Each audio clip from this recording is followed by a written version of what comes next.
नमस्कार। आप सुन रहे हैं नंदलाल भारती की कहानी मालकिन। रामदास और रामदुलारी पति पत्नी खेतिहर किसान थे। पेट पर्दा चलाने में बड़ी दिक्कत आ रही थी। उनकी उम्मीदें बड़े बेटे भीमदास पर टिकी हुई थीं। यह अभावग्रस्त परिवार पीढ़ियों से तरक्की की बाट जो रहा था। रामदास और रामदुलारी छोटा बेटा जयदास जूनियर हाई स्कूल में ही था। जयदास को भी भीमदास के ही सहारे की जरूरत थी। भीमदास ग्रेजुएट की परीक्षा भी नहीं पास कर पाया था कि उसके पिता ने बड़े उत्साह से उसका ब्याह उर्मिला से कर दिया था। रामदास के परिवार के लिए अभी 2 जून की रोटी, अच्छे कपड़े, पक्के घर की आस सिर्फ सपना था। हकीकत तो अभी बहुत दूर भविष्य के गर्भ में छिपी हुई थी। भविष्य का सच तो किसी को मालूम भी तो नहीं होता। भविष्य आदमी कहाँ पढ़ पाता है। उर्मिला का पौरा ससुराल के लिए शुभकारी साबित हुआ। उर्मिला बहुत पढ़ी लिखी तो नहीं थी, पर अक्षर ज्ञान तनिक था। उर्मिला को अफसर बाप हरिहर प्रसाद से गृह प्रबंधन की निपुणता और गृह कार्य में दक्षता के गुण माँ इज्जत देवी से विरासत में मिले थे। बड़ी बहू उर्मिला को घर में पांव रखते ही उसकी सास रामदुलारी ने मालिकाना का जिम्मा सौंप दिया था। बड़ी बहू उर्मिला को मालिकाना का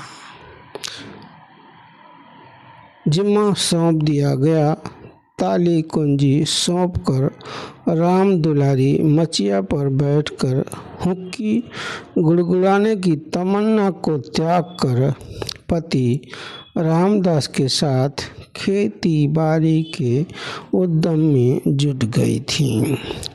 रामदुलारी ने अपने परिवार की गृह नीति उर्मिला को समझा दी थी, जो एक पहेली जैसा था जिसे उर्मिला को सुलझाना था। रामदुलारी ने उर्मिला को गले लगाकर कहा कि उर्मिला, तुम कुल की मर्यादा है, इसकी रक्षा तुम्हें करना है। उर्मिला की सासू माँ ने मालकिन के कांटों का ताज उसके सर पे रख दिया था, पर घर क्या एक माटी का महल था। दिन में सूरज की धूप और रात में चांद की शीतलता बरोबर आंगन में उतरती थी।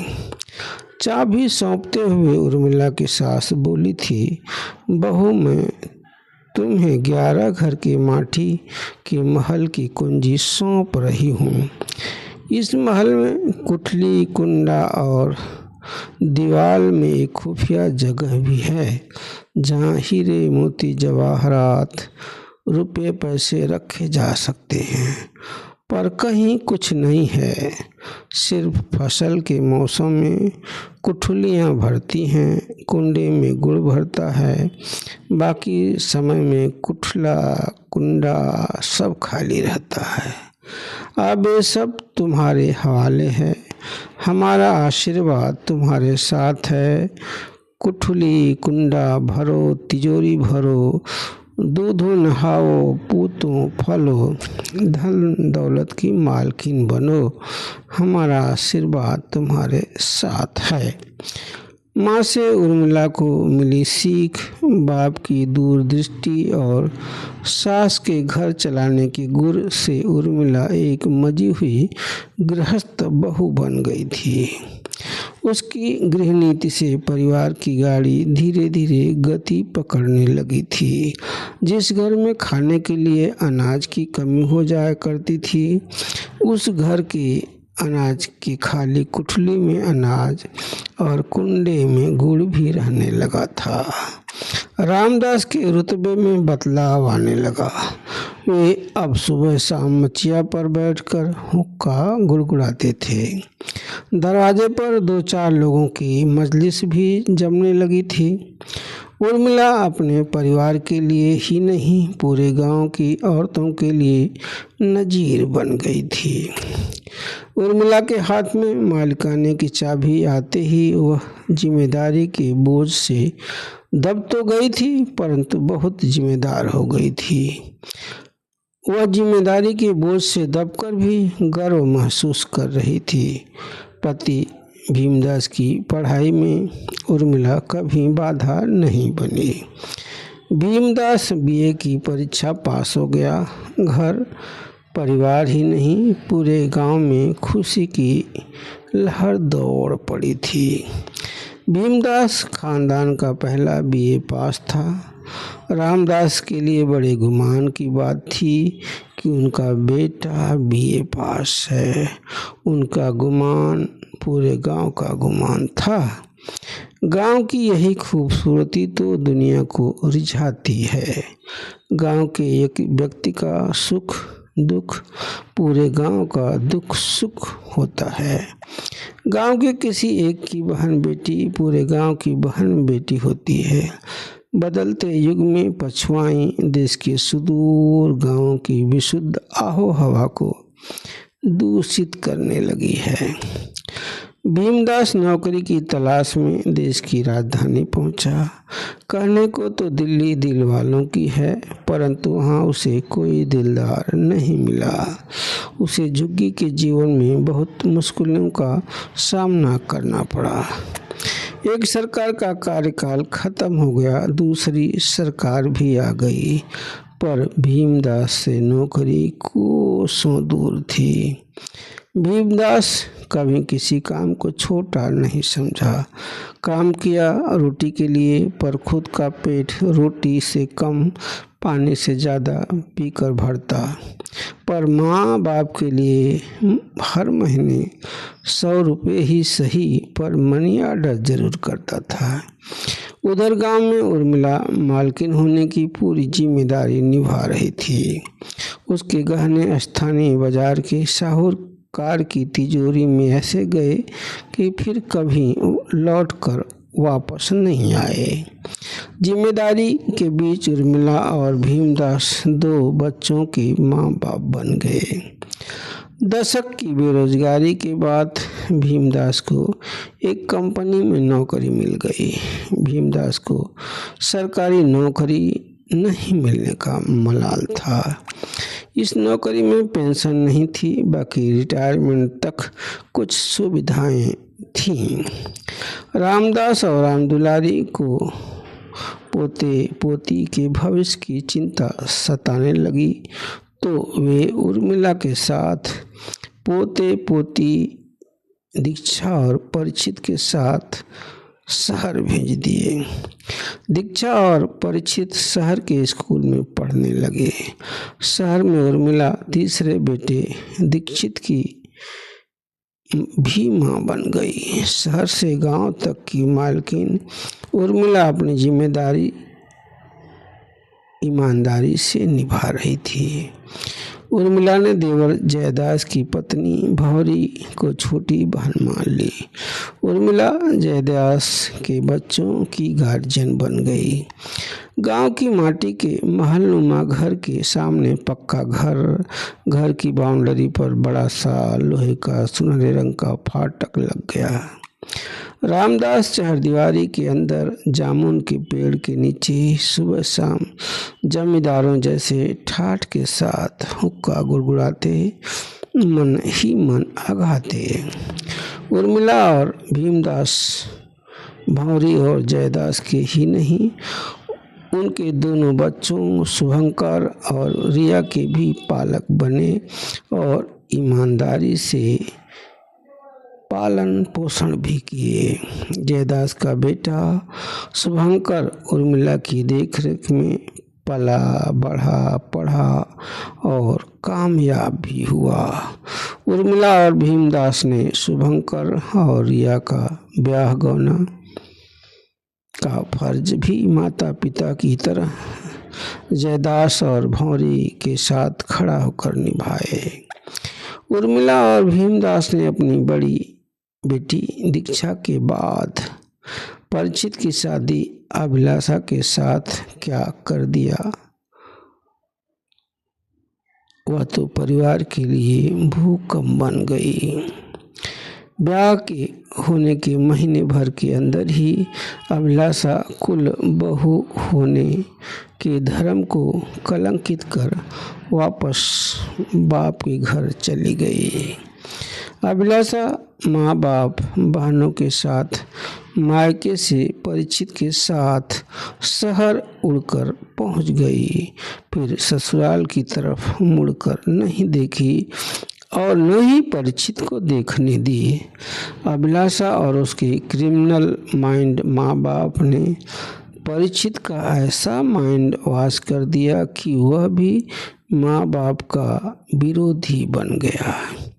इसका भरपूर फायदा अभिलाषा और उसके क्रिमिनल माइंड माँ बाप ने उठाया।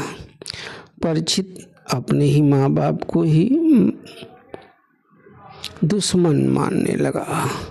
परीक्षित की शादी के कई साल बीत गए।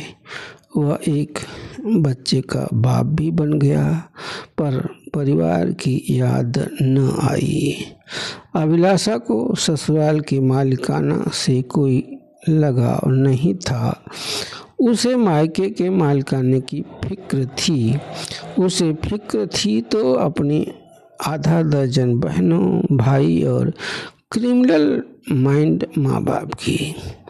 अभिलाषा परीक्षित के साथ मारपीट भी करने से परहेज नहीं करती थी। उसके माँ बाप भी परीक्षित के माँ बाप को धमकी देते थे। भीमदास के कत्ल तक की धमकी अभिलाषा के बाप ने दिया था। अभिलाषा और उसके माँ बाप परीक्षित को कामधेनु की तरह दूर रहे थे। परीक्षित कसाई के खूंटे पर बधी गाय की तरह सास ससुर और अभिलाषा का जुल्म सह रहा था, परंतु माँ बाप के साथ खड़ा नहीं हो रहा था। बड़ी बहू अभिलाषा की रिश्ते के प्रति बेवफाई और दगाबाजी से मर्माहत भीमदास बोले, उर्मिला जीवन भर की कमाई गंवा देने के बाद भी अपने नहीं हुए।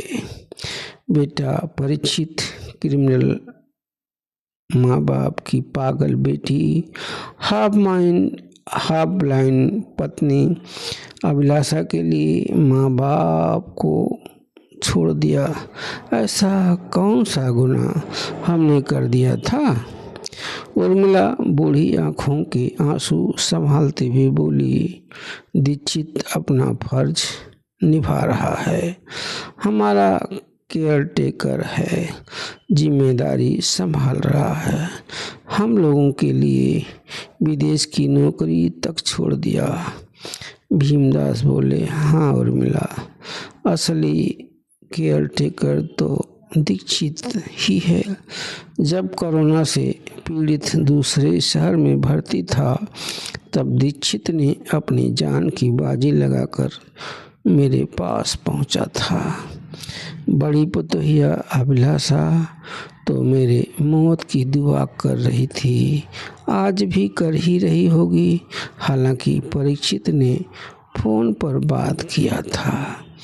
दीक्षा और दामाद जी, परिवार के लोग और कुछ रिश्ते के लोग बराबर हाल चाल ले रहे थे।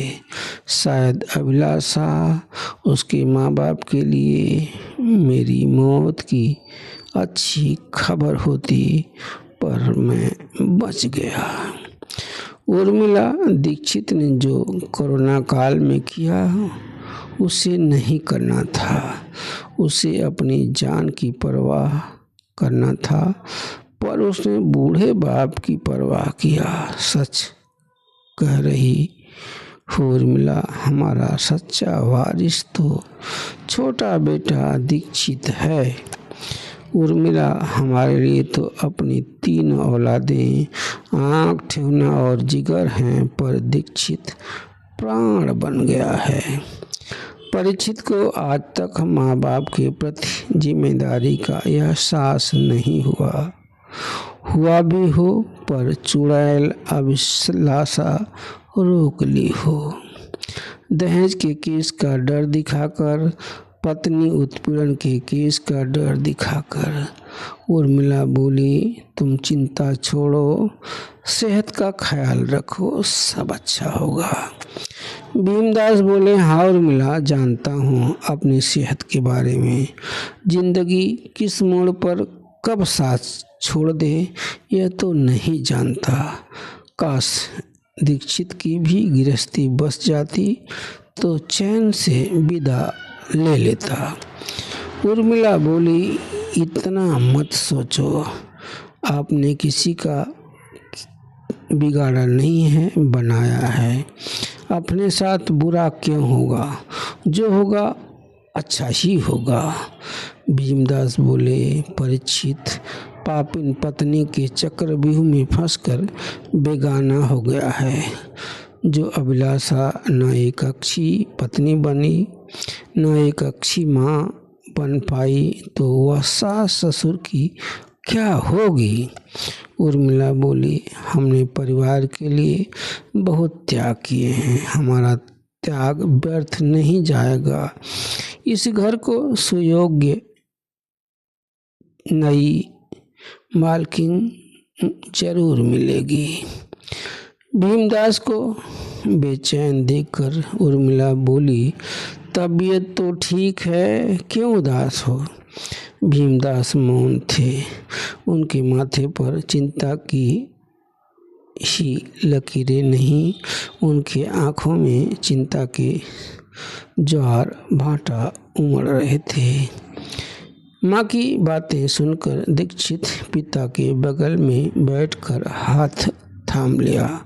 उसके पिता भीमदास की हथेलियाँ काँप रही थीं, सांस तेज चल रही थी, उनकी आवाज़ में दृढ़ता थी। वे बोले, दीक्षित बेटा, ब्याह कर लो, मुझे विश्वास है छोटी बहू पारिवारिक रिश्तों को संभाल लेगी। बड़ी बहू की तरह धूर्तता और चालाकी से अधिकार नहीं मांगेगी। तुम्हारी माँ की तरह परिवार के प्रति जिम्मेदारी निभाकर कुल बहू का सम्मान और अधिकार पाएगी। भीमदास की बातें सुनकर उर्मिला की आंखें भर आई। वह बोली, मैं मानती हूँ, मैंने माँ बनने से ज़्यादा मालकिन बनने की कोशिश किया था। भीमदास बोले, तुम्हारे मालिकाना की देन है परिवार की तरक्की। तुरंत उर्मिला ने बड़ी बहु अभिलाषा से फ़ोन पर बात की और साफ साफ शब्दों में कह दी कि अभिलाषा, तुम मेरे बेटे के साथ 3rd डिग्री का व्यवहार कर घर परिवार पर अधिकार चाहती हो। अधिकार पति के साथ 3rd डिग्री और सास ससुर के साथ सौतेला व्यवहार कर अधिकार नहीं मिलता। अधिकार परिवार के प्रति सेवा भाव और त्याग से मिलता है। इस घर में अधिकार मर्यादा का पालन करने, परिवार के प्रति फर्ज निभाने से मिलेगा, चालाकी और धूर्तता से नहीं मिल सकता। कुछ दिनों बाद दीक्षित ने विवाह का निर्णय लिया। वह जिस सावित्री से शादी किया, वह सावित्री न धन लाई न अहंकार। वह शिक्षा, सेवा, संवाद और संवेदना लेकर आई।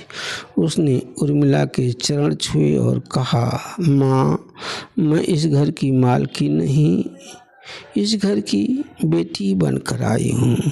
समय ने करवट ली। दीक्षित की सरलता और नई बहू की मर्यादा ने परीक्षित और अभिलाषा के भीतर छिपे अपराध बोध को जगा दिया। चोर प्रवृत्ति माँ बाप की बेटी अभिलाषा को पहली बार समझ में आया कि घर पर अधिकार नहीं उत्तरदायित्व होता है। परंतु गुबरैले के स्वभाव वाली अभिलाषा के व्यवहार में कोई बदलाव नहीं आया। आखिरकार भीमदास ने उर्मिला से कहा, देखो हम दोनों बूढ़े हो गए हैं, दीक्षित मालिक होने की अपनी जिम्मेदारी तो निभा रहा है, क्यों न तुम मालिकाना का भार सावित्री को सौंप दो। सच कह रहे हो, इस घर को सुयोग्य मालकिन मिल गई है। कहते हुए उर्मिला ने पूरे परिवार के सामने घर की चाबी का गुच्छा सावित्री के हाथ पर रख दिया। भीमदास बोले, सावित्री, मालकिन कोई एक स्त्री नहीं होती, बल्कि अच्छी सोच होती है, जो रिश्तों को बांधती है, तोड़ती नहीं है। तुम रिश्तों को बांध कर रखोगी, मुझे विश्वास है। सावित्री के हाथों घर की चौखट पर दीप जला और घर परिवार फिर से खुशहाल बन गया। दोस्तों, आप सुन रहे थे नंदलाल भारती की कहानी मालकिन।